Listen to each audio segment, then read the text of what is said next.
Viva, boa noite, a audiência da Palanca TV, mais um exercício à quarta-feira aqui na Palanca TV, claramente o canal que está no coração dos angolanos. Hoje, 29 de setembro de 2021, vamos refletir sobre a subida dos preços das propinas e emolumentos em Angola, contextualizando os desafios que se impõem atualmente no nosso país. São nossos convidados Joaquim Costa, que é o presidente da EUPA, que seguramente é a Associação dos Estudantes das Universidades Privadas de Angola, quem começo a saudar. Boa noite, bem-vindo. Boa noite, obrigado à TV Palanca e aos telespectadores. Pois, direcionamos também a saudação aqui a Francisco Teixeira, que é presidente do Movimento dos Estudantes Angolanos. Boa noite. Boa noite aos telespectadores, boa noite a si também. Igualmente, Mauro Mendes, presidente do Conselho Superior do Grêmio Juvenil de Angola. Boa noite. Boa noite a todos. Agradecemos novamente pelo convite. Pois bem, é sempre mais do que necessário contextualizarmos aqui a nossa abordagem. O Executivo, através de um decreto conjunto dos Ministérios das Finanças e do Ensino Superior, Ciência, Tecnologia e Inovação, regulou, digamos, o aumento do preço das propinas nas instituições de ensino privado para o presente ano letivo. De acordo com este mesmo decreto, os valores das propinas e emolumentos para o ano letivo 2021-2022 nos subsistemas de ensino das instituições públicas e privadas referentes aos níveis de educação pré-escolar, primário e também secundário sofrem então aumento no valor de 15% e para o ensino superior uma percentagem de 25%. Gostávamos aqui de começar, em gesto de introdução, uma reflexão sobre esta saída ou este decreto executivo. Começamos aqui com o presidente da EUPA. Mais uma vez, muito obrigado pelo convite. Dizer que este decreto para nós não constitui novidade, na medida em que já no princípio do ano discutimos com o Ministério das Finanças e o Ministério do Ensino Superior uma proposta que antes mesmo da sua publicação tínhamos sido consultados. Na verdade, eles tinham uma proposta que era os do 25%. Nós, em parceria com as demais organizações estudantis, falo do MEI, a MMJU e a UESA, sentamos, avaliamos o impacto do reajuste das propinas, bem como também avaliamos a estrutura de custos que as universidades alegam, ou um estudo que a KPGM fez sobre a inflação no mercado, e as instituições então alegavam, apresentando estudos, né, de que a inflação estava elevada e havia necessidade de reajustar os preços face aos 2 anos que elas ficaram sobre a elevação dos custos.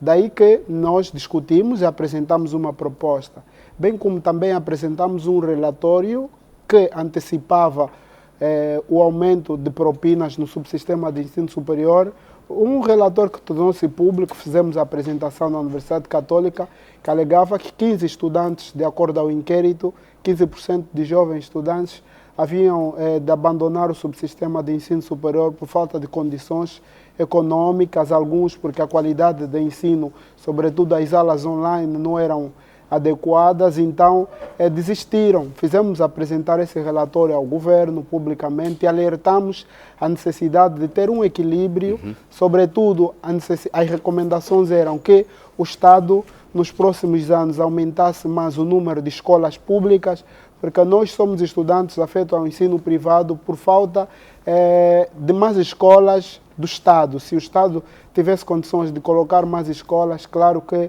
não haveria jovens a se inscreverem nas universidades privadas como primeira opção. Daí alertamos, infelizmente fomos surpreendidos com o decreto 420/21, que autoriza o reajuste na ótica do decreto, mas para nós é aumento de mais 25% das propinas, no subsistema de ensino superior. Pois bem, antes de passarmos a palavra aos demais convidados, aqui direcionado também a saudação ao Vitorino Cachipa Sangovira, que é presidente da União dos Estudantes do Ensino Superior de Angola, junta-se agora ao nosso painel. Muito boa noite e bem-vindo. Muito boa noite a todos presentes, boa noite auditor. Pois bem, Mauro Mendes e também aqui ao Francisco Teixeira, em que circunstâncias é que acha que levou, digamos, o Executivo a fazer sair este decreto? Para mim é para o Mauro Mendes. Direciona aos dois. Então o Mauro pode. Bem, eu penso que de forma atlética podemos aqui refletir profundamente em relação a um decreto que eu considero abertamente ser um documento antipatriótico, pelo simples fato de que não existem meios nem termos para justificarmos o aumento macabro destes valores que foram então refletidos sobre a propina que até então pagávamos. Bem, vale aqui recordar que Angola não está isenta meramente pelo fato de que o senhor presidente de Angola havia rubricado então os acordos referidos e refletidos pelas Nações Unidas sobre os objetivos de desenvolvimento sustentável. Primeiramente, como sabemos, o quarto objetivo fala sobre educação, que é educação de qualidade, que fala também sobre direito, prioridade. Temos esta educação de qualidade? Bem, vou chegar ali. Quando dizia ao começar que é um decreto antipatriótico, penso eu que vale aqui refletir e elevar também a compreensão e o bom senso do senhor Presidente da República, no sentido de rever obrigatoriamente este posicionamento que se tomou. Se virmos bem, a senhora Ministra pronunciou-se de que deveremos obrigatoriamente cumprir com o pagamento sobre este aumento. Mas vale também recordar que o senhor Presidente há pouco tempo disse que o nosso ensino não tem qualidade nenhuma. Pensamos nós que antes de refletirmos sobre o aumento das propinas, se vem a questão de levarmos a compreensão pelo fato de que as escolas andaram fechadas face à pandemia da Covid-19, também nos leva a refletir que os que pagam as propinas andaram em casa e muitos destes ficaram desempregados. Vale aqui ainda afirmar que, do ponto de vista igualitário, não havia necessidade de começarmos por ali. Mas também, face à questão, vem o ponto comum de que devemos refletir profundamente quem são os detentores dessas instituições de ensino, ou ainda, qual é a necessidade do aumento sobre o valor da propina. E, concretamente, valores muito exorbitantes, que vêm pesar significativamente ao bolso do cidadão. Pensamos que, conforme os Objetivos de Desenvolvimento Sustentável, a Nações Unidas refletiu sobre pontos comuns e de consenso para facilitar com que qualquer um de nós tenha acesso e tenha condições para merecer, e ter benefícios diretos sobre o subsistema de ensino. Mas também vem ainda refletir de que os preços devem ser sempre refletidos conforme a nossa realidade. Acha que o governo angolano está a incumprir com as normas do desenvolvimento sustentável? Bem, eu penso que, face ao quarto objetivo dos ODS, estamos sim a descumprir, porque, como sabemos, são objetivos de desenvolvimento sustentável. E vale aqui de forma fria dizer que o nosso país está em via de desenvolvimento sustentável. E vimos que o nosso sistema de ensino é muito deficiente. Face à questão, o titular do Poder Executivo afirmou, numa das suas intervenções, de que a nossa educação não tem qualidade nenhuma. Como ia dizendo ao começar, devíamos primeiro primar pela qualidade e depois refletir sobre o preço a cobrar, porque senão eleva-se às seguintes questões. A que se deveu a elevação dos preços conforme os percentuais definidos e editados no decreto. E 25%. Exatamente, de 15% e 25%.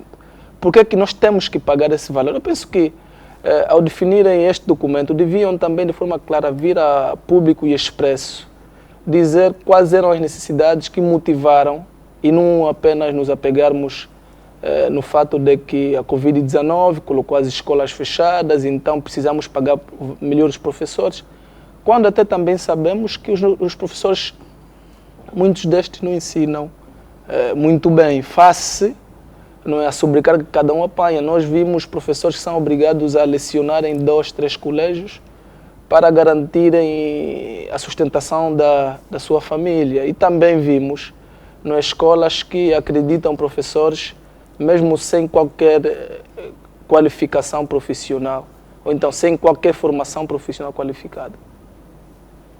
Certo. Teixeira, também algum parecer, em gesto de introdução, sobre esta apreciação da saída do decreto, em que circunstância é que acha que o governo se baseou para se fazer sair este decreto? Não, eu penso que o único barômetro que essa gente que tomou essa medida, né, porque não é o governo, são 3 ministras, mais 4 indivíduos que decidiram de forma unilateral matar sonhos de crianças e jovens, tudo pela proximidade que têm com o dinheiro, a intimidade que têm com o dinheiro, querem enriquecer-se à custa dos mais pobres, percebes? E não há estudo nenhum. Os estudantes apresentaram um estudo através da ELPA, né, que boa parte dos estudantes desistiram por causa da capacidade financeira. Ainda assim, esses indivíduos decidiram fazer subir os preços. Você vive num país em que 5 milhões de crianças não têm acesso à educação. Vives num país em que o Estado retira o seu principal papel, que é de garantir a acessibilidade da educação a todos, e vem por trás orientar ou permitir que se altera os preços para 15% a 20%. E o ensino primário, por exemplo, vou falar do ensino primário, ele é obrigatório. As crianças, quando atingem a idade escolar, elas são obrigadas a ter acesso à escola. E você tem 5 milhões de crianças fora do sistema de ensino. Ainda assim, o próprio Estado, que tinha a responsabilidade de proteger essas crianças, de dar o direito fundamental, que é a educação a essas crianças, é o próprio Estado, né, que orienta para que o Ministério das Finanças, ou então a Ministra da Educação, que é o Ministério das Finanças, para fazer subir preços e tirar mais crianças e mais jovens fora do sistema de ensino. Nós entendemos que é um decreto maldoso, feito por pessoas maldosas, gananciosas, que têm um único objetivo, né, de enriquecer-se. Porque se não fosse enriquecer-se, se fosse pensar Angola, se fosse pensar crescimento, desenvolvimento, todos nós temos noção que educação não é negócio, educação é um direito fundamental. E a principal instituição que deve proteger os menos equipados é o Estado. Porque uma das grandes lutas dos movimentos estudantis em todo o mundo é permitir que todo mundo tenha acesso à educação, né? E uma das grandes lutas dos movimentos estudantis é retirar o poder do dinheiro sobre a educação. Essa história de quem tem dinheiro estuda mais, quem não tem dinheiro não estuda, não vale. Porque a educação sendo um direito fundamental, nós todos temos os mesmos direitos para estudar. Ninguém pode lhe ser cortado o direito de estudar, por não ter capacidade financeira. Então, eu penso que as pessoas que criaram esse decreto agiram de má fé, né? É um decreto para nós, um decreto criminoso, porque vem retardar o país, vem matar sonhos de jovens e crianças de ter acesso à educação, de ter acesso a se formar, de sonhar em entrar numa universidade. E o Caiombo disse muito bem, quando afirmou que as pessoas foram parar no ensino privado não é por gosto, não é por vontade. As pessoas foram parar no ensino privado porque um determinado grupo de angolanos retirou dos cofres do Estado o dinheiro que servia para escolas e hospitais e investiu em casas em Portugal, em condomínio no Dubai, deixou o país na extrema miséria, sem escolas, e vão nos fazendo crer que o ensino privado é a única opção, né? Nos impõem o ensino privado como a única opção. Enquanto que em outros países, o ensino privado não é a única opção. O ensino privado é uma das opções de quem não quer estudar no ensino público. Quer dizer, o Estado cria condições a todos, depois o ilustre chega à conclusão e diz, não, eu tenho capacidade de pagar 10, vou tirar meu filho do público para meter no privado. Aqui não, aqui eles precarizaram o ensino privado. Não metem condições no ensino privado. A Universidade Agostinho Neto tinha a capacidade de receber quase 5 mil estudantes. Só recebeu 3 mil estudantes porque não tem professor. Quer dizer, não se acredita um país que tem diamante, tem petróleo. E nós estamos a discutir professores. E você vê outros países a nível do mundo estão a pensar em fazer condomínio na Lua, as pessoas estão a visitar na Lua, e nós estamos a discutir professores, estamos a discutir quadros, quer dizer, e depois você... É uma das coisas que nos metem revoltados, e você vê a ministra a assumir que nós temos que cumprir o decreto, como se a ministra nos deu dinheiro para pagar a universidade, como se a ministra nos deu emprego para pagar a universidade, quer dizer, e você olha indivíduos que saem da sua casa, tomam banho, metem perfume, metem fato, vão na televisão anunciar que o preço vai subir, mais 15%, mais 20%, com um tom de arrogância, como se eles fossem o dono do saber, percebes? Então nós estamos num país assim, isso sem regra, cada um sonha, acorda, 5 pessoas à noite, quer dizer, decidem fechar sonhos de criança, sonhos de jovens, mas nós enquanto jovens, nós não vamos aceitar, em princípio, não vamos aceitar. Nós, os movimentos estudantis, tanto nós, MEA, a ELPA, a UESE, tantas outras organizações, nós vamos lutar até as últimas consequências.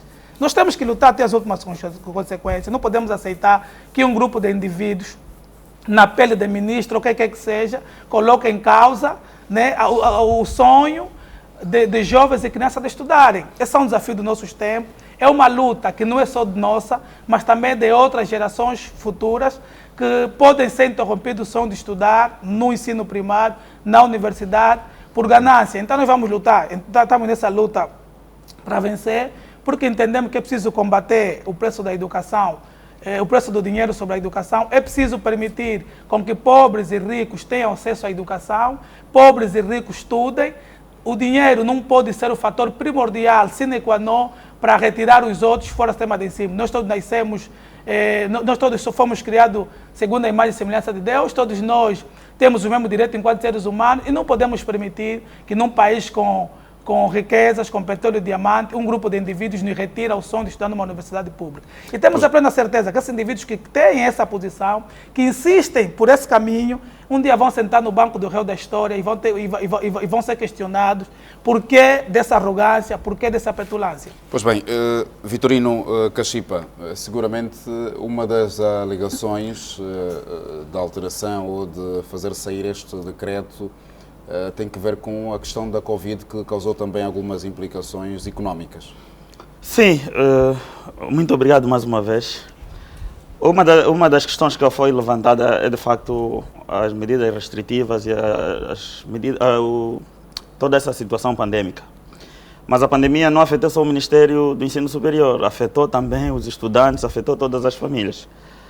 Portanto, eu primeiramente gostaria de subscrever quase tudo o que foi dito aqui e dizer que o decreto, eu dizia já em alguns debates, que apesar de ser uma medida inteligente, entre aspas, porque é bom quando os órgãos que regulam, os órgãos reguladores do processo de ensino-aprendizagem se envolvem naquilo que lhes é competente, é muito bom. A medida peca apenas por ser inoportuna e o decreto diz que o decreto executivo conjunto 420/21 de 14 de setembro, isso, ele diz é um decreto provisório. Portanto, a pergunta é se havia necessidade de, nesta altura, implementar já um decreto provisório, uma vez que existem na mesa, por cima da mesa, documentos que vão nortear o processo de ensino-aprendizagem em Angola. E esse documento tem contado com a participação da comunidade estudantil.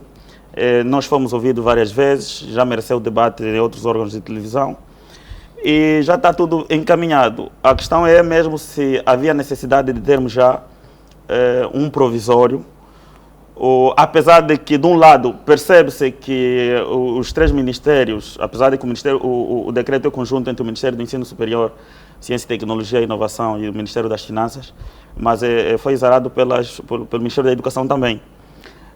Então, os três ministérios foram pressionados, digamos assim, pela estrutura de custo das instituições privadas, que alegavam, provavelmente, se não houvesse algum aumento ou algum reajuste, como estão a dizer, isso implicaria falência, e se houvesse falência, provavelmente mais estudantes estariam fora do mercado de ensino, ou dentro do processo de ensino-aprendizagem, prefiro tratar desta forma. Mas, por outro lado, a medida veio como se os ministérios estivessem a apadrinhar a mercantilização do ensino, o que acaba sendo grave. Acabou de dizer o Mauro Mendes, se nós continuarmos por esse caminho, para além de não atingirmos os objetivos do milênio, a que até Angola ratificou, que nós somos ratificantes destes dessas normas internacionais, não chegamos lá. Numa altura em que reclamamos da qualidade do ensino, reclamamos das condições da pandemia, que este lado para mim parece muito mais grave, porque Angola é um país que a maior parte dos processos que desenvolve no combate à pandemia não se aprendeu propriamente com a Covid, aprendeu-se com o mundo. Ou seja, o mundo aprendeu com o mundo, outros países, refiro-me, aprenderam a combater a Covid com a própria Covid, e Angola aprendeu com o mundo. Tudo bem que nós obedecemos os princípios desenhados ou que são enunciados pela Organização Mundial da Saúde.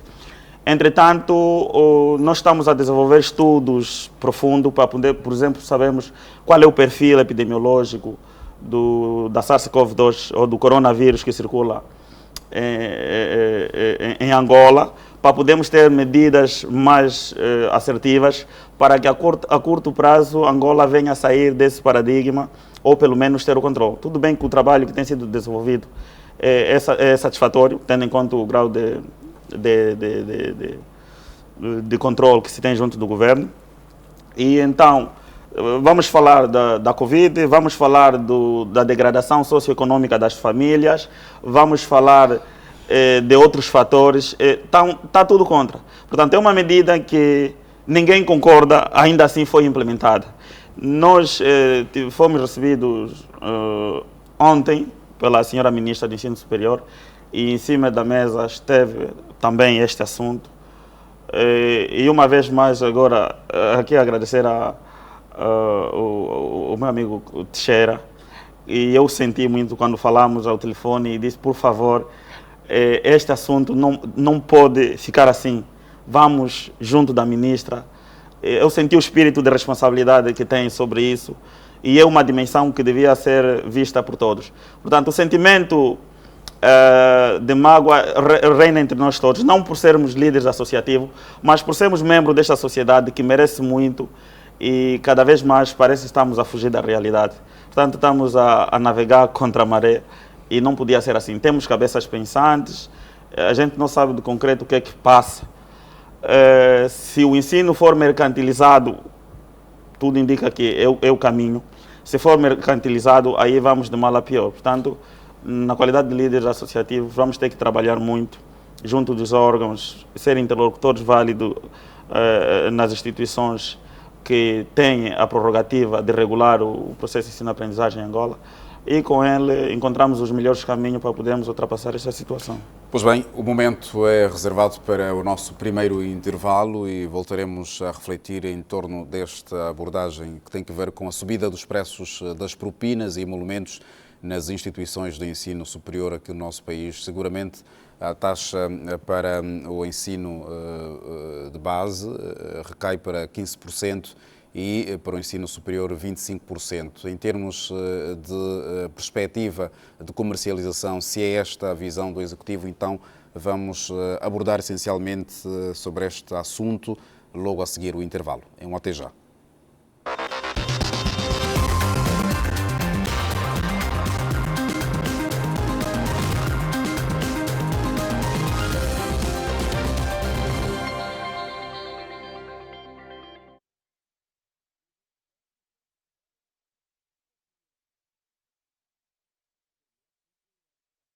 Estamos de volta, segundo bloco do seu Frente a Frente na Palanca TV. Tecemos, do ponto de vista introdutório, aqui a abordagem sobre a subida das propinas nas instituições do ensino superior e também os seus emolumentos. Contextualizando esta abordagem, seguiríamos aqui a olhar para as implicações que podem advir desta decisão do Executivo, o salário também dos estudantes, e a outra tem que ver com a questão do desemprego. Seguramente, tendo em conta que grande parte da população encontra-se desempregada e passa por várias dificuldades devido, digamos, à perda do poder de compra do cidadão.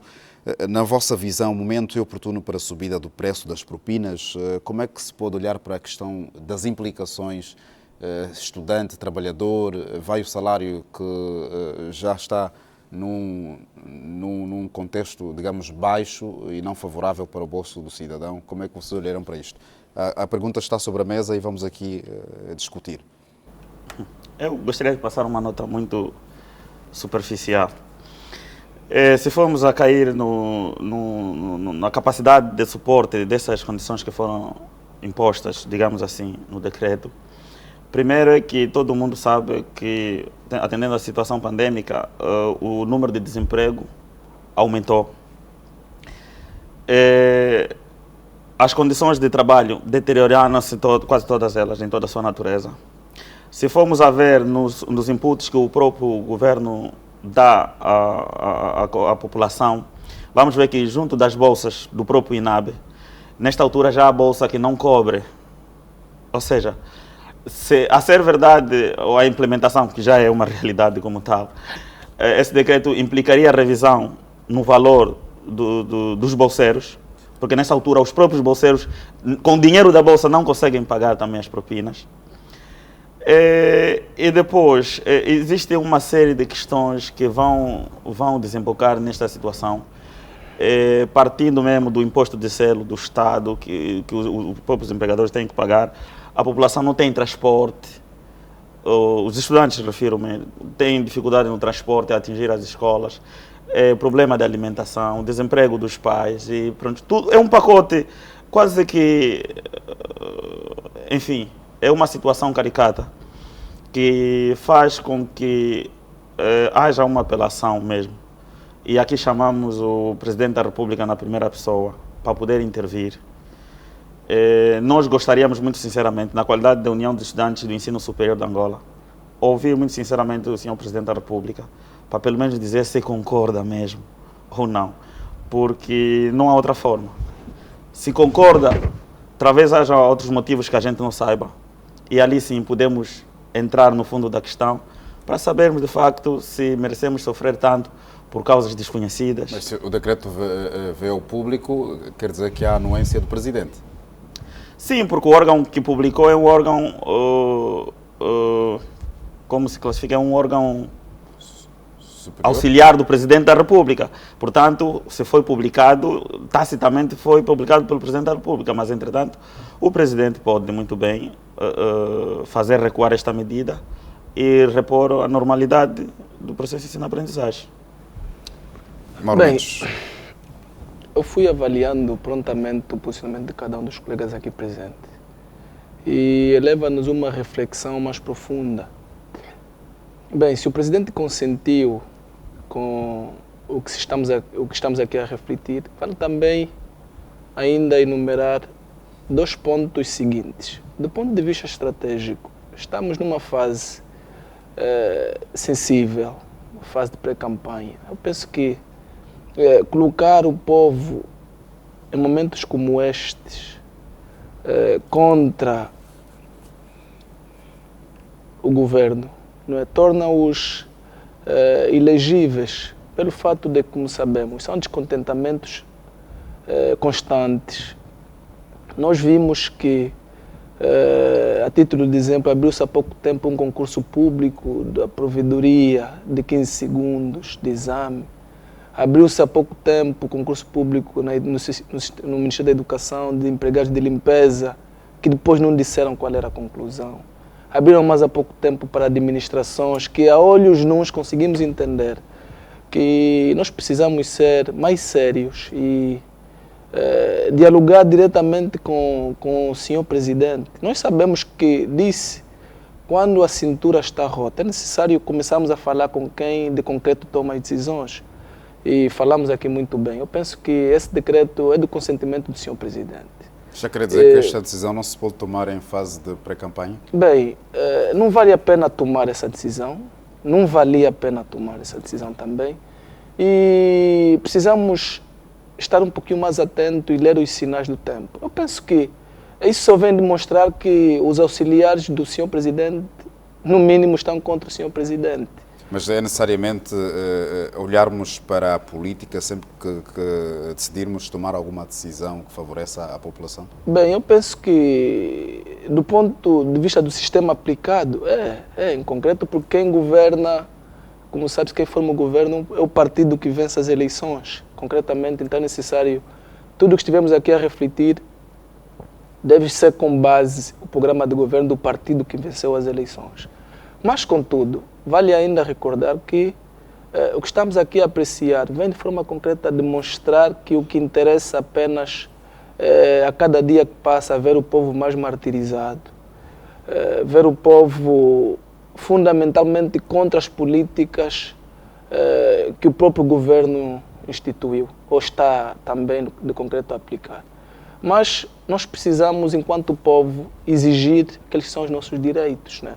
Eu estou aqui diante de líderes de movimentos cívicos e, como sabemos, nós também devemos, doravante, alterar um pouquinho as nossas políticas de discussão e de aplicação concretamente. Nós sabemos que, se quisermos exigir que haja resolução sobre o facto, se sairmos às ruas, temos de ser mais sérios e rigorosos ao ponto de que devemos exigir somente a nossa retirada das ruas se, porventura, haver negociações prévias ou haver negociações claras e objetivas, onde nós vimos todos os dias reivindicações e que no final não tem qualquer resultado. Nós vimos agora a senhora ministra pronunciou-se de forma arrogante e veio demonstrar-nos que ela não tem qualquer interesse sobre os nossos problemas e demonstrou também não ter sentido humanista.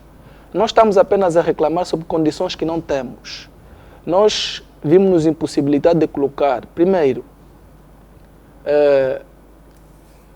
o ensino e a educação deve ser gratuita.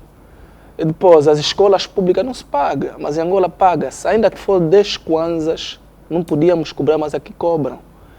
Depois vem também definir a qualificação ou então a acessibilidade pelo caráter de notas. Aquilo veio automaticamente limitar o ingresso de vários estudantes ao sistema de ensino, pelo simples fato de que o objetivo principal era indicá-los os caminhos para aderirem aos negócios destes, né? No caso, as escolas privadas. O que vem aqui sustentar essas teses todas é o sentido de que, antes dos interesses comuns, devemos refletir ou então sobrepõe o interesse coletivo. E como sabe-se, o interesse coletivo é o interesse da pátria. Se virmos bem, sempre que qualquer um destes senhores ou destas entidades toma posse, eles juram ou tecem algum juramento diante da entidade que lhes confere a posse, não é? Onde os mesmos, em palavras simples, dizem que fazerem tudo para ajudarem a nossa pátria. Mas hoje vimos aqui, de olhos nus, um sentido antipatriótico e que nos resta apenas uma possibilidade: dialogar com o Sr. Presidente e exigir ao Sr. Presidente que revogue então esse documento que vem de forma direta a prejudicar principalmente aqueles que não têm condições e possibilidades financeiras. Teixeira, a Ministra do Ensino Superior, Ciência, Tecnologia e Inovação, Maria do Rosário Bragaça Sambo, fez menção que o seu Ministério não tem autonomia para baixar o preço das propinas, o que pressupõe que também segue orientações. Quer dizer, são daquelas coisas mas que é um órgão regulador. Não, são daquelas coisas que eu não gostaria de falar, né? Não gostaria de falar porque as pessoas não podem pensar que são os únicos que estudaram, os outros são burros. Isso não fica bem. São daquelas coisas que eu não posso falar porque...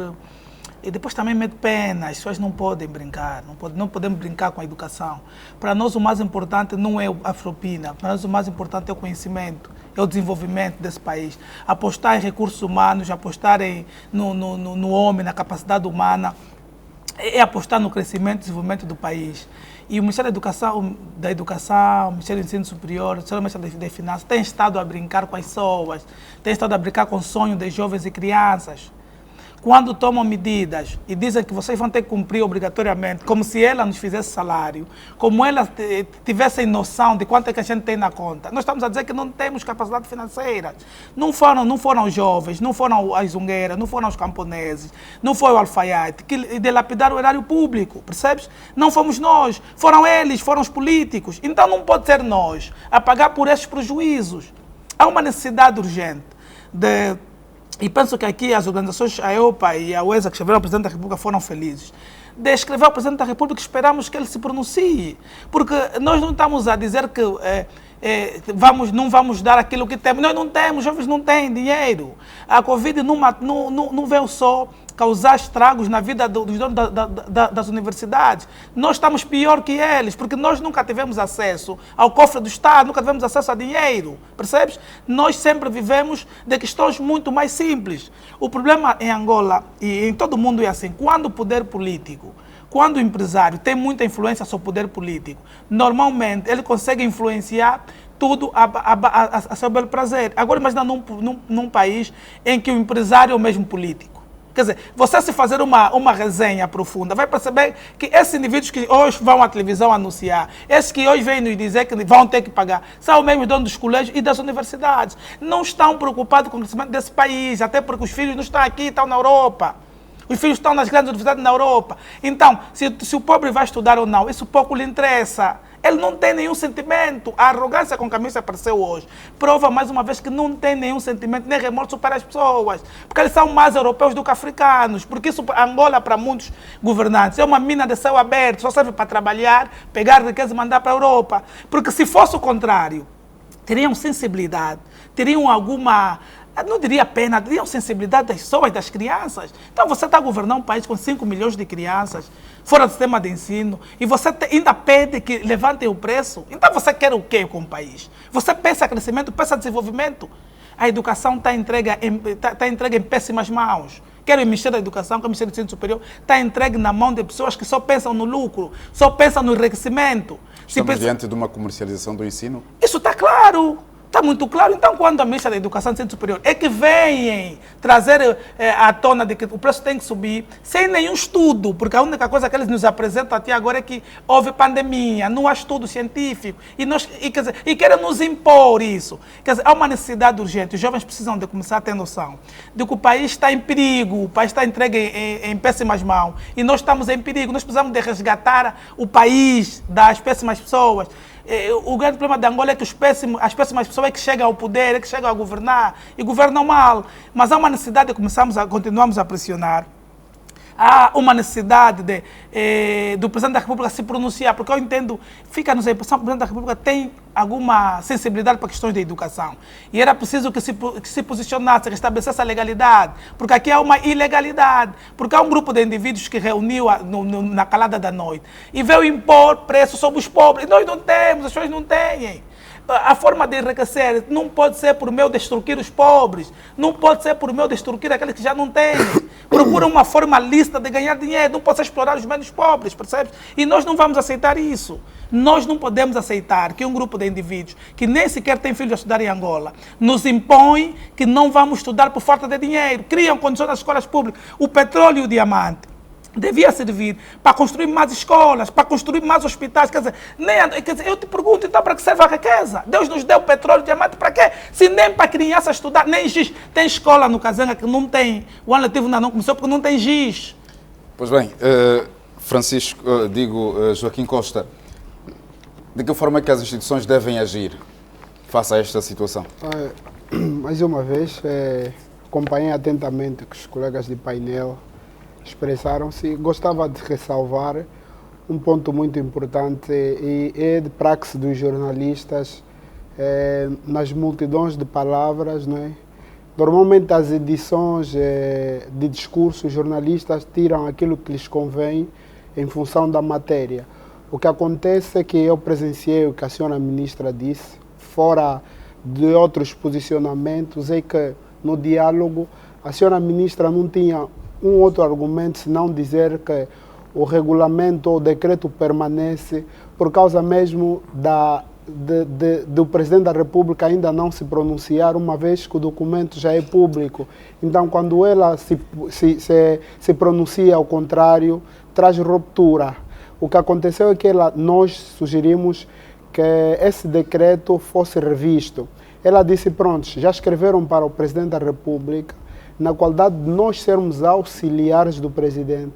Quem deve se pronunciar a favor ou contra é o Presidente. Neste então, caso, o Ministério não tem autonomia para baixar o preço. Exatamente, o Ministério não tem autonomia e, tecnicamente, ela só tinha de dizer isso, não tem mais outra linguagem, porque ela não tem poder de dizer baixa ou não baixa. Esse é um ponto importante do ponto de vista administrativo.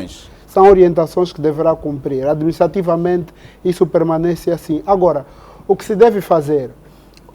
não só olhando para a necessidade ou o parecer, o clamar das organizações, das famílias e da juventude, o grande problema cinge-se na questão de que o Estado não está a colocar a garantia de escola para todos os cidadãos. Se você vê aqui o tal à tona, a lei de base prevê, por exemplo, que o ensino é gratuito até ao ensino primário. Faz um levantamento, não tem 10 escolas ou 20 escolas públicas. Vais encontrar uma ou duas. As demais são privadas. Significa que é o privado com percentagens elevadas de escolas. Isto significa que elas ditam ordens, ditam a regra de jogo no mercado em função da procura. Ou seja, a procura é tanta ao Estado, como o Estado não atende, a única solução é ir ao privado. Falo na jurisdição do ensino superior, onde a minha associação tem essa legitimidade de falar, é o mesmo. Nós temos 75% de universidades no leque de percentagem afetos às privadas e temos aí 25 públicas. A demanda é elevada e que não há uma outra resposta. O que nós sugerimos ao Estado é que se crie políticas de existência de mais escolas para facilitar com que o estudante vá ao ensino privado como uma opção secundária, não porque no Estado não tem capacidade de lhe atender. Ou seja, se eu hoje estudo numa privada, não é porque eu não tenho competência de estar numa pública, é que não há espaço na diversidade de vagas para os jovens. Agora, as universidades privadas têm o caráter de promover a educação pública, o caráter é esse, mas no fim, todo o ensino privado tem uma necessidade de arrecadar os custos. O que é que elas fazem? Fazem jogo. Por exemplo, quando vêm publicamente, dizem vamos declarar falência caso o Estado não alterar as propinas ou reajustar as propinas, está a meter o Estado na parede, está a meter os jovens também atrás do Estado, porque é o Estado quem dita e o decreto executivo 370, julgo eu, que regula os preços e bens, prevê que é da autonomia do Ministério das Finanças regular os preços, mas você vê que é as universidades que solicitam, enviam uma estrutura de custo feitas por elas, que às vezes não se sabe se é verdadeira ou não, porque não é o Estado junto do Ministério das Finanças, do IGAI, que faz o levantamento de quanto é que a universidade gasta com a luz, com a água, quer dizer, não há isso. E elas obrigam o Estado, com percentagem, o Estado a elevar os custos para garantir a hegemonia delas. Mas deve haver uma obrigação, deve-se obrigar o Estado não é que deveria avaliar os prós e contras? Olha, há as teorias, por exemplo, que discutem a questão do Estado. Há teorias que defendem, economistas, pedagogos, que defendem que a educação, sobretudo o ensino privado, deveria ser liberalizado. Liberalizado quando o Estado cria opções de existência de mais escolas, porque eu devo ir numa privada, olhando para os preços devem ditar a qualidade, os preços também são sinais de qualidade, mas quando tu aumentas os preços, não tem bibliotecas, não tem laboratórios, não tem estágios, o que perguntamos é elevar os preços para quê? Mas as universidades estão empresas no final e elas ditam as suas regras e nós sugerimos ao Estado, por exemplo, concretamente na perspectiva das propinas. Ponto 1. As universidades alegam que as estruturas de custos se elevaram. O que é que sugerimos ao Estado, através de uma carta?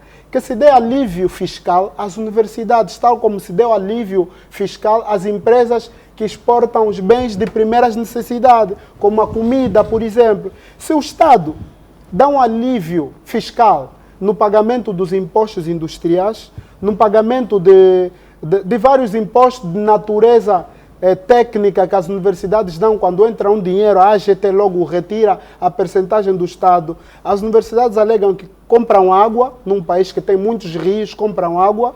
As universidades alegam que pagam luz. Imagina uma universidade com extensão elevada como uma universidade, por exemplo, a Católica ou Piaget, uma outra, que tem uma extensão elevada. Os custos delas também são elevados diariamente. Elas dizem que a sua aquisição de água diariamente são cisternas e o pagamento é elevado.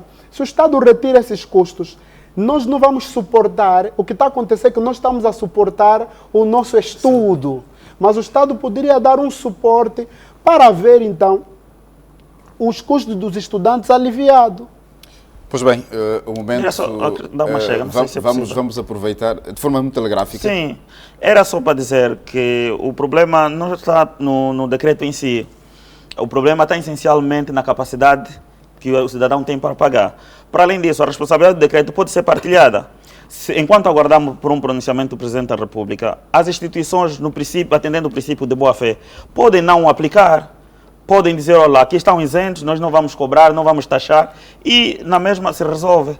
Como tem uma no AMBO que ajuda dessa forma. Exatamente. Essa gente- Na base do bom senso, podia muito bem Essa existir gente não isto. tem bom senso, eles querem ficar ricos, como é que vão ter bom senso? Mas podemos acreditar. Não né? há sensibilidade, não se espera a sensibilidade dessa gente. Por aí. Há quem diga que o Estado é uma pessoa de bem, então vamos ao nosso curto intervalo. Atenção que no bloco a seguir vamos refletir seguramente sobre a subida do preços, até que ponto é que se deve basear também nas condições das infraestruturas ou das instituições de ensino. Há laboratórios, se há, como é que se tem naturalmente feito para que o estudante, com o valor que paga, tenha a famosa qualidade de ensino que se exige no país. Vamos a um curto intervalo e voltamos dentro de alguns instantes.